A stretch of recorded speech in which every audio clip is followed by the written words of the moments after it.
Okay. So good morning, everyone. Happy Friday. I'm glad to be with you all. This is our bi-weekly Eastside Regional Action Plan meeting where we discuss impacts of homelessness on the east side of Santa Barbara. And I'm Landon Rank with SB Act. And we're going to start with just a couple general announcements before we go to our community members for questions and concerns. So just a reminder, we meet every other week. Our next quarterly all-call RAP meeting, this is open to anyone in South County, will be this coming Monday at noon at Trinity Episcopal Church. And this will be a meeting for anyone to learn about what's going on with homelessness throughout South County. Jet Black, who's here on this call today from the County of Santa Barbara, will be presenting some of the point in time count results. And we'll also be discussing some of the updates about vehicular homelessness, the new daytime navigation center, updates regarding homelessness and behavioral health and more. So we hope to have you there. If you can, just RSVP so we know you're coming. And I can put that link in the chat window as well. Speaking of the Daytime Navigation Center, thanks to several of you who I see on this call who were at the open house on Wednesday night. We had a really great turnout. So the grand opening as of right now is scheduled for the 25th of June. So we're very excited to be able to begin offering services that day. We are planning a ribbon cutting for June 24th at 4 p.m. And I'll be sending out some invitations to that in the next little bit. But it's getting closer. So hopefully that will be a source of some relief to the community and just a place for people to access the services they need.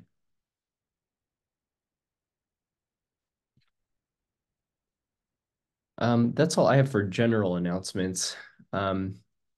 Let's go ahead and open it up for community members. Susie, I don't know if you're still traveling, but if not, if we can start with you, that would be great. Sure. Can you hear me okay? Yes. Okay. Well, good morning, everyone. Happy Friday. I was just sharing with Landon that usually on a holiday week, it seems like we're always cramming more work into a short week, and it's always a difficult one. But um, feeling like Barbara noted, very deflated. The week or so since I've been back on vacation, it's Cazique has been um, a lot of activity, a lot of illegal activity, a lot of um, individuals just loitering and lingering in front of our facility. Um, Yesterday, I had an individual on a bike that had like a cart behind him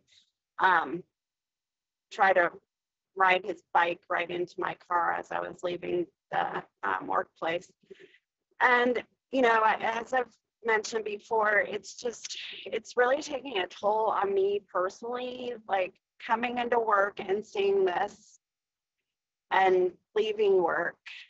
And I just, it really makes you sad and deflated. And it's really too bad because this is where we do so many good things in the workplace for the community and so forth, and should feel good about coming to work and leaving work, but I'm not. And it's because I'm seeing all this drug use and individuals that are just out of control and not caring for what they're doing and their mannerisms. The other thing that really brought tears to my eyes is my recruiter noted that when she was leaving work, there was a young lady that got picked up in a car. It appeared that, whether it was human trafficking or prostitution, whatever, it's just something we should not have to see when we're leaving work. And I don't know how many more resources we can pour into this, but the drugs are, I know we have a shortage on housing, but we really have an issue with drug abuse in this town, and we've got for whatever we can to curb it, because it's going to, somebody's going to get hurt, and I'm hoping it's not going to be one of my employees or, anyone, but it's really getting to the point where it's depressing going to work. No, thank you, Susie. Appreciate you sharing, and I'm sorry for the experiences that you and your employees have been having as well. I just also want to say, Susie, I get you, just like you feeling it. We're also feeling it, and we're also looking at, um, our staff experiencing that. We've been in the absence of Odin, even as the leadership team, regular rounds and getting people out of the neighbors' spaces. I tried twice to also contact Sergeant Beltran for drug dealing. So I just put in his chat after our meeting with PD. We want to foster that relationship and to get a personal or a number where we can call for that, because yeah, the issue of drug abuse, fentanyl, ODs of people who's not residents and guests here at Bath. We have several of those. And so it's like an extension of Bath, because many of the people on the sidewalk are not Bath guests. And we often have to use Narcan for ODs and stuff. So the drug issue, I think, is overtaking the homelessness issue, or neck to neck. And I think we need to, as a collective, strategize around that issue in the same energy and that we're doing around homelessness. Just my reflections coming from the outside. Yeah.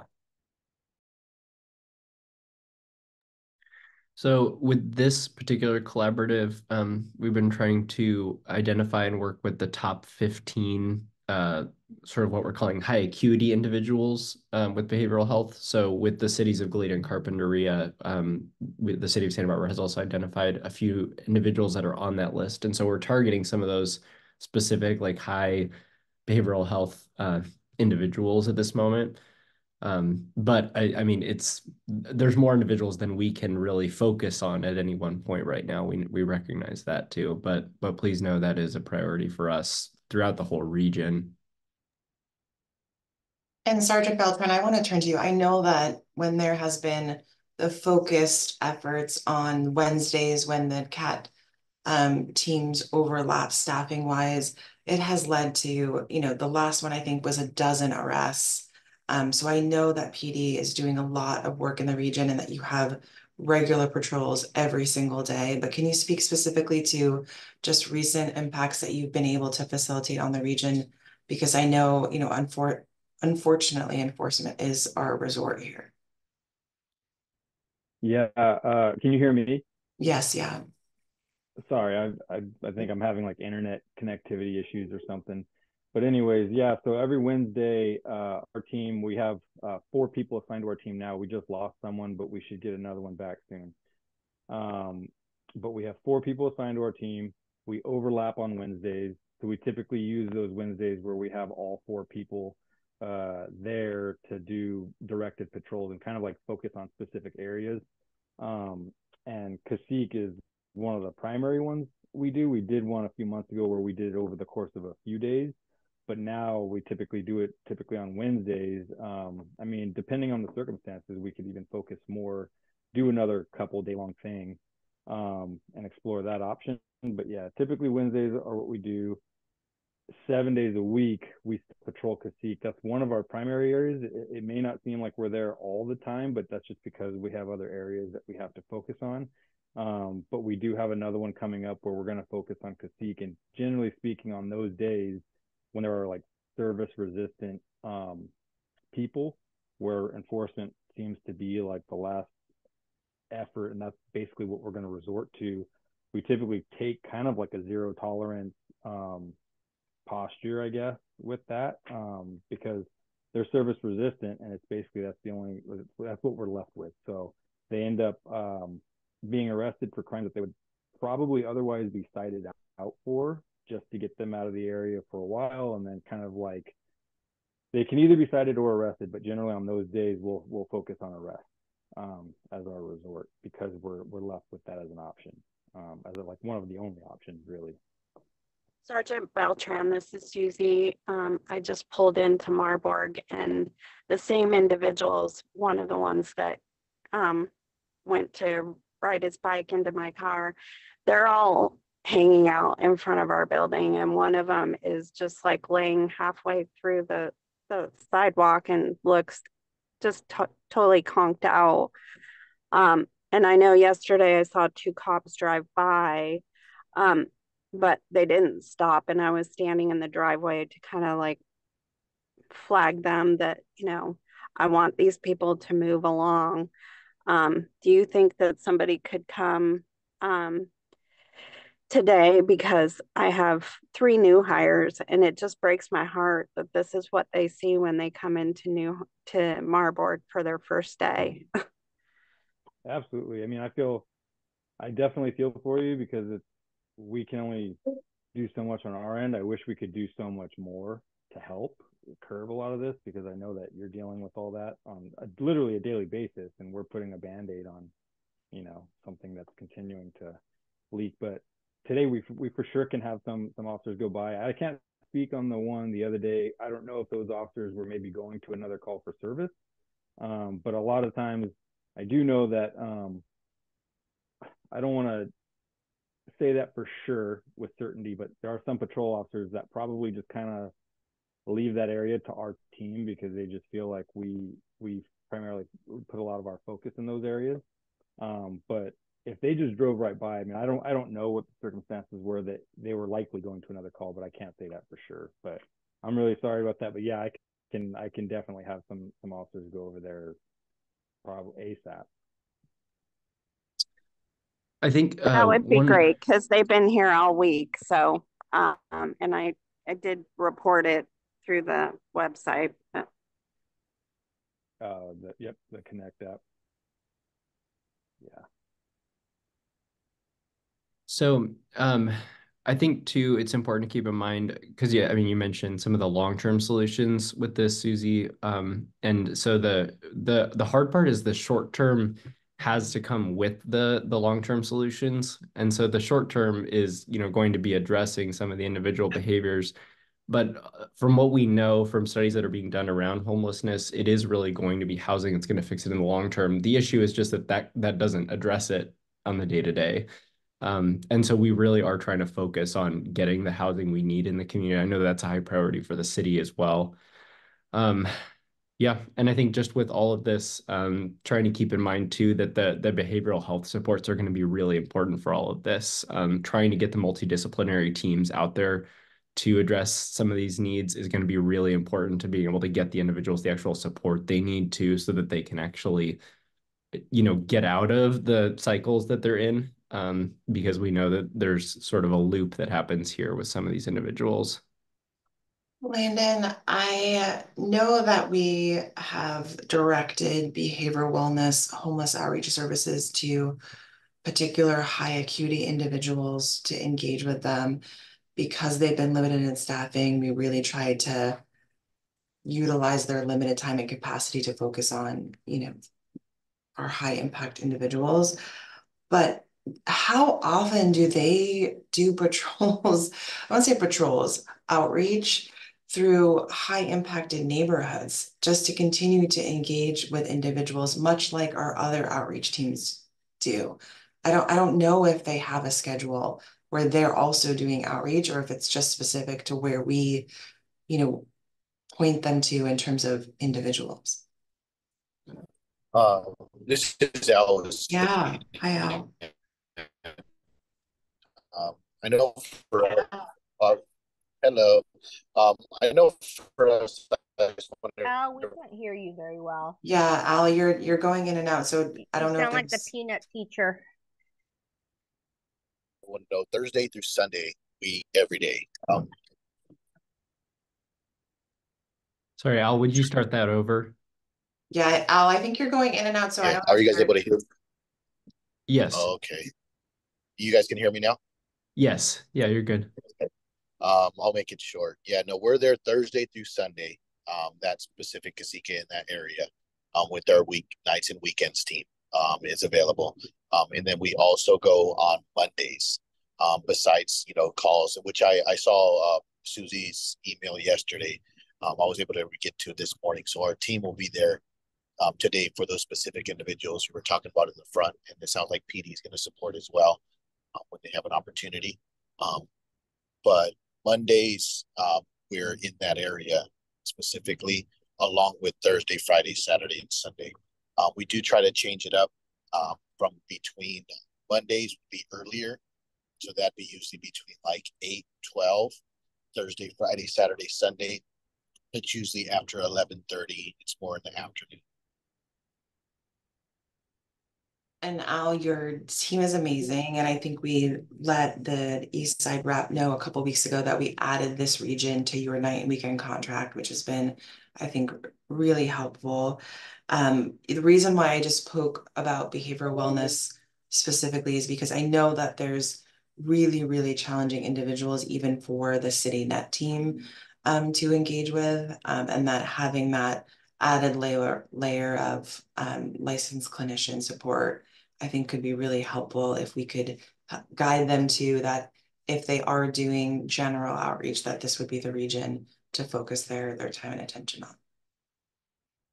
Go ahead, Kylan. Hi, yeah, this is Kylan from the rescue mission. We were having, this isn't quite the same as outreach on Cacique Street, but Be Well was coming to the rescue mission Wednesday mornings from 8 to 10. But they recently, I think, as you said, due to staffing, they're not able to come anymore. So I feel like I would second that maybe if we could, the rescue mission would really benefit from increased outreach with Be Well as well, especially like out on Yananali, I think could be really impactful. And I'm planning on reaching out to Eric with behavioral wellness to see if they can start coming back on Wednesday mornings. But if there's anything that, if we're able to reach out to them for doing something on Cacique Street, I think that I know we're not super close, like we're close, but it's not the same street, but I think Yananali would benefit as well. Completely agree. And it's disappointing to hear that they stopped attending. I think that has made a noticeable difference, and the lack of Odin or an outreach specialist on behalf of Path has made a very noticeable difference in the last few weeks. So Landon, I'm not sure if that's something that you can write to Eric and copy a few of us to say, this was part of our discussion today and we really need support. We really do. Yes, can do. Thank you so much. For Sergeant Beltran too, just because I brought up the multidisciplinary team earlier, do they do proactive outreach as well, or are they more just if called, do they come out? You're talking about the co-response team. Co-response, yes, thank you. I'm sorry. Yeah. So no, I just want to make sure we're talking about the same thing. Yeah, they I don't want to say they necessarily kind of no. I would say yes and no. They proactively will go out and do things that's not necessarily just based on a call for service. A lot of times they'll do their research based on past calls for service, and even though there isn't a current one, then they'll go and reach out to the people involved in these past calls for service to see if they can kind of offer help or mostly mental health related things. But they don't necessarily just drive around and kind of they don't patrol areas. Yeah. Right. Yeah. Exactly. We use co-response for targeted individuals, I will say, just in terms of that we've exhausted every agency referral, and if it's something that they can continue to engage with that individual as they are in the area or when they have capacity to do so, that we engage co-response. So I think though that's an important resource just to keep in mind for community members, that when you are calling the police, if it is a behavioral health issue that's a true crisis level, that's going to be an important distinction. And you can specifically request co-response be the responding entity, and we have co-response now 7 days a week. Because we really want to make sure. Frequently. Go ahead. Yeah. We really want to make sure individuals are getting all the supports. Yeah. Yeah, this is Kylan. We have had co-response just like stop by at the rescue mission when they are available or have some, free time. They'll sometimes stop by and just check in with us. And that's really helpful when they're able to do that. I know like it's not always, just to kind of pop in ever so often. I've really appreciated them doing that. Yeah, I can relay that to them. I mean, I can definitely, I work in the same office with them. Obviously, I supervise them, but we just moved into the same office space and they're busy. I'll say that. They're always busy, but I'll relay that to them so that they can definitely make sure that they kind of keep that. Well, and I'm learning too that our co-response officer and clinician have better rapport with some individuals than any of us do. So it's been really helpful to utilize their rapport in certain circumstances as well. Just a general reminder too for everybody. I know this is incredibly frustrating and more than frustrating. I don't want to diminish that at all. But I think too, just in these groups, we're trying to keep the language away from service resistant, mainly because we're just trying to bear in mind the significant issues that the individuals are dealing with on a daily basis that are leading them to the situations that they're in, the choices that they are making, which are causing problems. But I think if we can keep sort of that mindset about these individuals that, hey, a lot of the times the drugs, the behavioral health issues are actually what's the word, effects of becoming homeless rather than the root causes. It helps us to actually be able to address the issue more effectively as a community. It's hard in terms of addressing things on the day-to-day. Like I said, I think we're talking about things like housing because that's a long-term solution, but it isn't going to fix it today. And so we do need to address the things that are happening today. But I do want to keep these groups always focused on the long-term solutions and trying to keep everyone's humanity too. So I really, really appreciate this conversation today, though, that Susie, I appreciate you being willing to bring this up and everybody being willing to engage about it. Is there anything else on this topic? I just want to kind of emphasize from the city perspective that, we really do work to pursue every option that is supportive and compassionate before we deploy enforcement as the really last resort. So it does often take some time for you to see visible improvements because we are working so hard to exhaust those options. So we have an individual that is, on the path to being gravely disabled in that region. And again, we've continued to exhaust every option available to us to help that person. And then, they're attracting other people too. So there are so many issues that are coming together at Cacique that it makes it even more so complicated to say that it's any one answer that could be the solution here. So We are excited that La Posada will have those 40 beds opening soon that are specifically for individuals with behavioral health concerns. So at least 40 individuals from South County will be able to get into transitional housing. So I think that will help throughout the whole region, but I know it won't be everyone that we want to see getting in.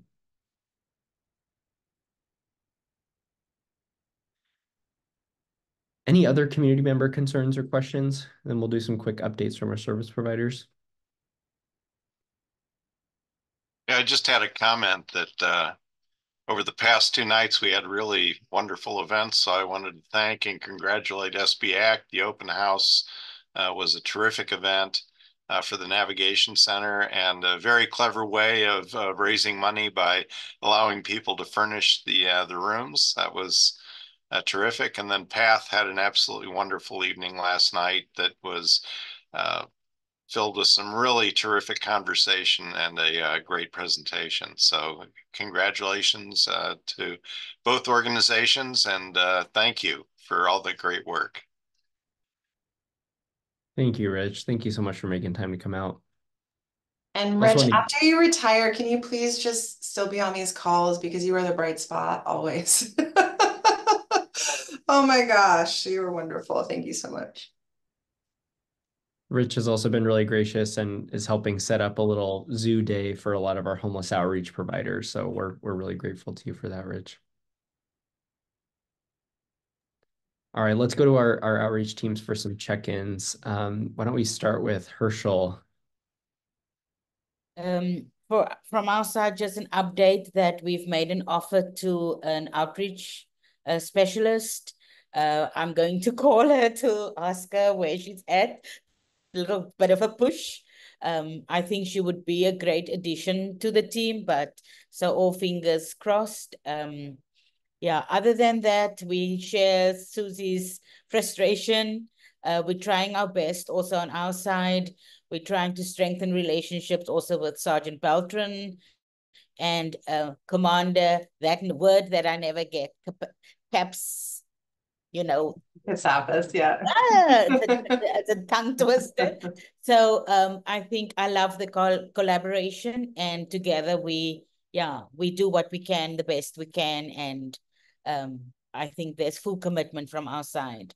So I don't know the details of some of the outreach stuff at the moment, but we'll keep you posted if there's anything specific. Crossing our fingers. Thanks, Herschel. All right, let's go to Anais and the Good Sam team. Morning, everyone. Happy Friday. We made it. I think who was it? Susie. I just wanted to commend your bravery and coming into these calls and saying, hey, I'm really struggling with A, B, and C. Specifically, Good Sam does really not do a lot of outreach in that specific area. Overall, we are definitely working on document readiness. I'm a bit short-staffed right now, so I am traveling from Santa Maria to Santa Barbara and Carp, and definitely filling all of those little slots that we can. I have interviews this afternoon. Cross your fingers for us, because we definitely need some support in that area. Overall, we're just keeping super busy. We have a pretty large caseload right now that we are just keeping very, very busy with. So. All right, thanks, Anais. Yeah, interviews all around. I know they're not on the call, but New Beginnings is hiring up for the safe parking program as well, which will be expanding significantly. Let's go to Al and CityNet. Yes, hello everyone. Yeah, I kind of gave my brief update earlier in regards to the times and areas that we're covering, specifically on the east side. I just want to thank everyone for reaching out when there are concerns, whether it's online through the city or direct. We're able to continue to provide first full service right now, Monday through Sunday, on the east side, specifically Mondays, and then Thursday, Friday, Saturday, and Sunday. We have one individual that I know we've been working really closely with, and I believe recently set up an appointment with in the area. That's been a high priority individual. We have made progress with the ID, now getting onto the Social Security. So just focusing on the document readiness of all of our clients, but specifically a one individual that's been a high priority in the area. We have been making rounds, at East Beach and then around the zoo and park area, just to connect with those individuals for services. And then besides that, we are fully staffed for the city area, and we're looking forward to getting our new individual coming up for the neighborhood navigation. So thank you for all the hard work you guys have been putting in there. It was definitely a needed resource for our community. Thanks, Al. Sergeant Beltran, do you have any other updates you wanted to share? It looks like you might be frozen. We'll come back. Chris from the city of Santa Barbara. Everybody, as far as a lot of our kind of focused cleanup areas, we're looking at the area around Cacique. Also the area around De La Guerra and Cortina, so between the junior high and the high school. We're increasing our frequency in those locations. But also I just want to always encourage everyone to please If you do see something that needs to be addressed, please report it through SB Connect, and we will respond to it as quickly as we can. Thank you. Sergeant Beltran, do you have any other updates you want to share? No, nothing really other than, like I said before, we used to have 5 people on our team. We recently lost 1 member to a different promotion. But we're looking to get another officer or 2 to our team soon. But we still have 7-day coverage. So. Okay. And Sergeant Beltran, I understand that Cassie is no longer she retired. Oh, Casey, yes. Casey. She retired. Okay. So right now, Commander Katsapis he was previously our commander. Then Commander Corbett or Casey took his place. Right. But because of her retirement, Commander Katsapis is now filling in as a commander in the interim until other movement happens at the department, and somebody else will probably take that spot. Okay. Yeah, it caught me off guard being that she had just come over and we did introductions and so forth. So. All right. Any other general announcements or anything while we're all together?